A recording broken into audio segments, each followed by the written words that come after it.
पहले तो बात यह है कि कामरान साहब, गलती में और जुर्म में फ़र्क होता है। ये कोई इमरान खान साहब ने किसी की कमेटी तो नहीं खा ली, या ये जो है कानूनदान वो वाली बात है। किसी के खिलाफ झूठ तो नहीं बोला, या जो ये किसी के खिलाफ जो है वो चुगली तो नहीं की कि उनको माफ़ कर दिया जाए। बस छोटा सा बेज़दर सी बात थी, कोई बात नहीं, माफ़ कर दे, हमें आदत है।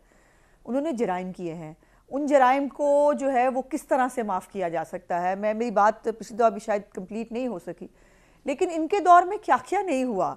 और बिल्कुल आमिर साहब दुरुस्त कह रहे हैं, इनमें से आरिफ अलवी साहब को आई ट्वीट लिखते हुए कुछ थोड़ी सी शर्म आई। उन्होंने क्या रियलाइज़ किया कि वो याद है आपको, गुंडों की तरह कराची पे आज कोई गाड़ी नहीं चलेगी, शाहराह कायदे आज़म के ऊपर, याद है ना आपको? जी जी। फिर वो जो पूरा इस 4-4.5 साल के अंदर कौन सी ऐसी साजिश है, कौन सा ऐसा कारनामा है जिसको उन्होंने सपोर्ट नहीं किया। हमने तो उन भी चीज़ों की सज़ा जो है पाली जो हमने किए ही नहीं थे। इमरान खान साहब ने जो जराइम किए हैं उनकी तो देखिए, उनका तो ट्रायल होगा ना। ये नहीं हो सकता कि वो हैंडसम बहुत हैं कुछ लोगों के लिए, और जो है वो पॉपुलर हैं तो इसलिए उनको छुट्टी दे दी जाए। जो लोग जिन्होंने जो जुर्म किया है उसकी एक सज़ा होती है, वो उनको काटनी पड़ेगी। इसमें हमारी चॉइस नहीं है, ना हम इसके ऊपर कोई चॉइस रखना चाहते हैं। अगर एक वज़ीर आज़म को ख्याली तनख्वाह पे निकाला जा सकता है, तो दूसरा साबिक वज़ीर आज़म जो मुल्क के अंदर म्यूटनी कराने की जो है साजिश के अंदर इन्वॉल्व है, जिसने 21 जो है वो शहरों के अंदर बलवे कराए, उसको ऐਵੇਂ छोड़ दिया जाएगा? वो शख्स, एक ऐसा वज़ीर आज़म, उसको उसकी बेटी को, उसकी छोटी सी बेटी के सामने जो है अरेस्ट कर लिया जाए। इरफान सिद्दीकी साहब को एक किराएनामे के ऊपर जो है, वो भी 80 साल के बुजुर्ग थे, उनको किराएनामे के इशू के ऊपर उठाकर जो है वो जेल में डाल दिया जाए। वो पंजाब यूनिवर्सिटी के प्रोफेसर, याद है ना आपको, वो भी बुजुर्ग थे सारे, उनको हथकड़ियां लगाकर किसी को तो स्टॉप करना पड़ेगा ना। नहीं किया। आप करने को शहबाज शरीफ साहब जो है, क्या शहबाज शरीफ साहब कैंसर सर्वाइवर नहीं थे? क्या शहबाज शरीफ साहब को धक्के नहीं मरवाए गए? क्या अपने सियासी मुखालफिन पे आर्टिकल 6 के मुकदमे लगवाने की कोशिश नहीं की गई? क्या मौत की चक्कियों में बैठकर जो है सेटिस्फेक्शन नहीं ली जाती थी कि अच्छा आज फलाने के साथ ये हुआ है, बहुत अच्छा किया, कल और करना? ये सब होता रहा है इस मुल्क के अंदर, और आज तक तो आप कह रहे हैं माफी नहीं है, ने अपने लेवल पर जराइम बड़े हैं, गुनाह की माफी नहीं मांगी।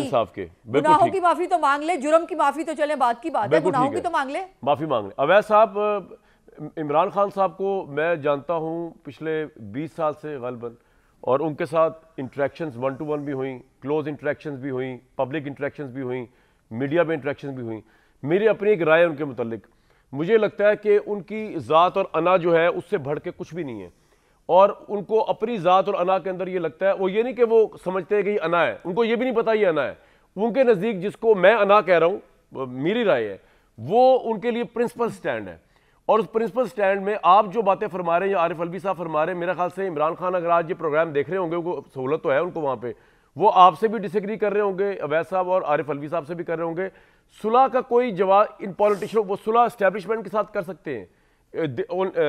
आई ऑल्सो नो दिस कि एस्टैब्लिशमेंट आज उनके साथ अगर डील कर ले, इमरान खान साहब कर लेंगे। मेरा एनालिसिस है, maybe I am completely wrong, लेकिन मैं अब आपका जानना चाहूंगा। लेकिन वो इन पॉलिटिशियनों के साथ सुलह नहीं करेंगे, इनको वो दोबारा अगर मौका मिलेगा इससे बुरे हालात में रखेंगे। लेकिन आपका एनालिसिस क्या है? क्या इमरान खान में इतनी लचक है कि जो सब कुछ उन्होंने पहले किया उस जमाने की एस्टैब्लिशमेंट अदलिया के साथ मिलके नून लीग के खिलाफ, अब वो उनके साथ हो रहा है, उससे वो सबक सीख के पिछली चीजों पर माजरत करें और आगे चलें?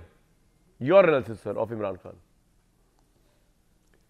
देखिए, बात यह है कि आपने जो बातें की हैं ना, इसमें इमरान खान के मुतालिक जो कुछ बातें आपने की हैं और जो मोहतरमा ने बातें की हैं, इसमें आप देखें ज़रा, आप इमरान खान से शुरू करते हैं। इसीलिए मैंने तो इसलिए किसी का नाम नहीं लिया था कि सब इसमें शामिल है। अब बातें की हैं तो बातें सुन लीजिए जी। देखिए, जब ये 2013 से 2017 तक 18 तक हुकूमत थी नवाज शरीफ की जी, और उससे पहले पीपल्स पार्टी की हुकूमत थी जी, और उस दौर में लाहौर पंजाब के चीफ मिनिस्टर जो हैं वो शहबाज शरीफ साहब भी रहे, ठीक, और उसके बाद जब ये प्राइम मिनिस्टर हो गए नवाज शरीफ साहब, तब भी तो वही क्या क्या ज़ुबान इस्तेमाल नहीं की इन्होंने जरदारी साहब के मुतालिक।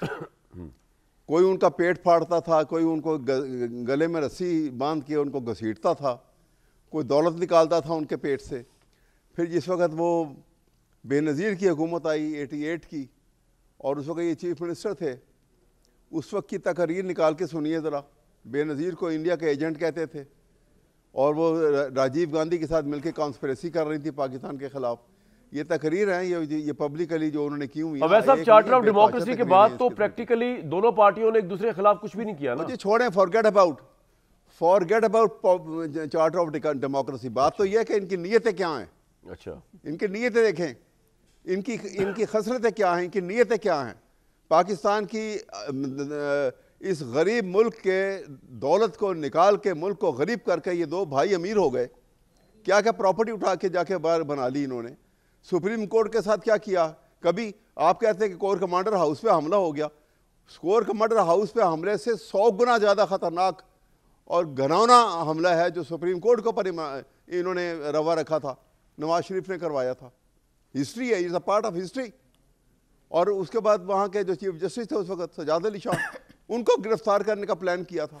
आप किस बात की बात करते हैं? आप सही फरमा रहे हैं। क्या कुछ नहीं हुआ। वैसे आप सही फरमा रहे हैं, लेकिन आप ये बात ये करना जो है ना, ये कंटिन्यू आप ही कर रहे हैं। मेरी बात सुनिए, एक सुनिए। अगर इस बात को सामने रखें ना, तो जो जराइम ये नवाज शरीफ ने और शहबाज ने किए हैं, उसके मुकाबले में तो इमरान खान का जुर्म जो ऐसा ही है कि वो जैसे ट्रैफिक के कानून के वायलेशन। लेकिन मेरा एक सवाल है आपसे, इतना छोटा जुर्म। मेरा सवाल है, ये जितने आपने जराइम गिनवाए नवाज शरीफ साहब, शहबाज शरीफ साहब के, आपको पता ना उनकी सजा भी उन्होंने भुगती है, कभी जलावतनी की सूरत में, कभी जेल की सूरत में। तो फिर आपको ताज्जुब क्यों अगर इमरान खान जेल में भुगती है? वो सजा हुई तो जाके बाहर जाके यहाँ से बहाना लगा के बाहर जाके बैठ के 4 साल तो बाहर बैठे रहे हैं। वो क्या सजा भुगती हुई? आमिर साहब, आपका क्या काउंटर एनालिसिस इसके ऊपर? मैं तो ये कह रहा हूँ कि ये सब कुछ हुआ लेकिन सजाएं भी मिली। कामरान भाई, आपने की है शरारत, क्योंकि आपने कह दिया कि इमरान खान साहब ये प्रोग्राम देख रहे होंगे।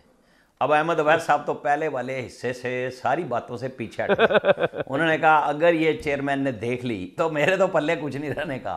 लिहाजा उन्होंने सारी वो बातें कर दी जो कई दफा हो के आसिफ अली जरदारी से उन्होंने माफी मांगी। शहबाज शरीफ, आप सुनिए, मैं आपकी बात में नहीं बोला। अहमद अवैध साहब, मुझे अपनी बात कर लेने दें प्लीज, मुझे बात करने दें। आपने डायरेक्ट मेरे मुताबिक बात की है, इसलिए मैं जवाब नहीं। आमिर भाई, आप ऐसे नहीं चलेगा। अब ऐसा क्या कह रहे हैं? ऐसे नहीं, मुझे बात कर लेने दें। मैं ये कह रहा हूँ कि मैं कभी जॉब सीकर ना रहा हूँ। मैं एडवोकेट जनरल भी था, तो मैंने बिल्कुल नहीं कहा कि आप एक अच्छे मौजूद लायर हैं, लेकिन आपकी ठीक है। गुफ्तगू है, अब आमिर साहब बात करनी है। ठीक है। और मेरा तबसरा है, मुझे कर लेने दीजिए, मैंने आपकी बात में जी आमिर साहब कंटिन्यू कर लें। ठीक है जी, गुस्से में आए। शहबाज शरीफ ने आसिफ अली जरदारी से माफी मांगी वो पेट फाड़ने के बयान पे। ये सियासतदानों का काम है कि वो रुजू करें, गलतियां होती हैं उनके ऊपर ठीक होना। आज भी सियासत हो रही है ना, बिलावल भुट्टो तनकीद करने, नून लीग तनकीद का उस तरह जवाब नहीं देने जा रही। उन्हें पता है कि कल को बैठना है, मिलकर इस मुल्क को चलाना है। ये बात पीटीआई के अंदर से क्यों नहीं आती? उनको दबने की जरूरत नहीं है, वो अपनी सियासत जरूर करें। लेकिन मैं बहुत सारे पीटीआई के लीडर से मिलता था, बात करता था वफाकी वज़रा से कि यार ये जो बात आप हमसे कर रहे हैं खान साहब से क्यों नहीं करते? कहेंगे कैबिनेट में मार खानी है। हमारे और आपके दोस्त फैसल वावडा साहब का नाम लेते हैं, उसका मुराद सईद का लेते हैं कि भाई वो पहले पता होता है कि जब ये बात करेंगे तो हमने कुछ नहीं करनी। आज सिर्फ वही कुछ होगा, 2-3 लोग हैं जो पहले बात कर देंगे, उनको बताया जाता है कि ये बात करेंगे और हमने वही करनी है। तो जब तक आप ट्रैक पे नहीं आएंगे कि सियासत आपको करनी है, इजाजत लेके करनी है, नहीं है रवायती, इशू यही होगा कि आप आज आपके पास मौका है कि आप वक्त निकालें लीडरशिप के साथ। कल मैंने देखा अहमद अवैध साहब को पेशावर में ये बैठे हुए थे, इमरान खान साहब के पास जाएं। मैं तो चाहूंगा किसी दिन बात करके आके, ये बहुत अच्छे आदमी हैं, बड़ी अच्छी गुफ्तगू करते हैं और बताएं कि वो इनके चेयरमैन, बानी चेयरमैन इस वक्त कहां खड़े हुए हैं, ज़हनी तौर पे क्या पोजीशन है। इनको मिलना चाहिए उनसे और बताना चाहिए लोगों को।